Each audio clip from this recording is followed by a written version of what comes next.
to develop a line of heavy-duty transmissions that establishes new standards for reliability, durability, and quality. With customer needs as our primary focus, work is proceeding on the crudely conceived idea of an instrument that would not only supply inverse reactive current for use in unilateral phase detractors, but would also be capable of automatically synchronizing cardinal gram meters.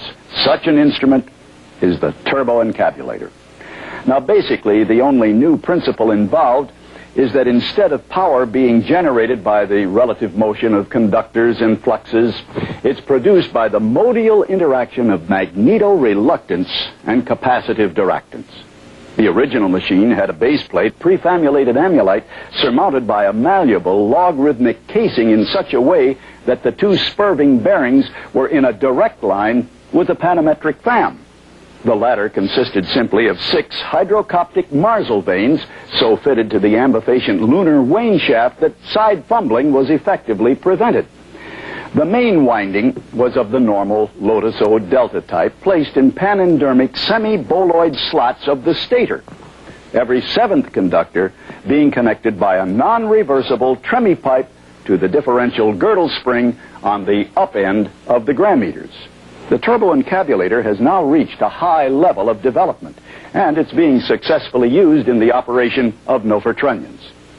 Moreover, whenever a fluorescent score motion is required, it may also be employed in conjunction with a drawn reciprocation dingle arm to reduce sinusoidal depleneration. Thank you. Thanks, Bud. Now that we know how the Turbo-Encabulator works, let's take a closer look at its diagnosis and service. For the purposes of obscurity, we have removed the casing to expose the heart of the Turbo-Encabulator, the magneto-reluctance modial interactor. Since little or nothing is known about the principles involved in magneto-reluctance, diagnosing faults can be a problem.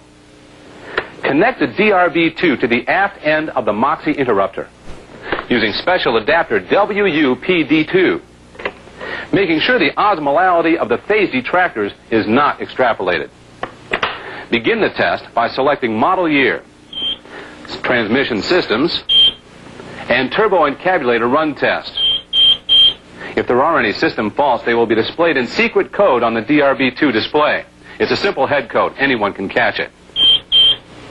The most common fault is sigmoid rumbling below the belt line, which the customer will refer to as a burping or even a hiccuping noise. To service this fault, refer to the Turbo-Encabulator Diagnostic Procedures Manual and Songbook and perform test TE10.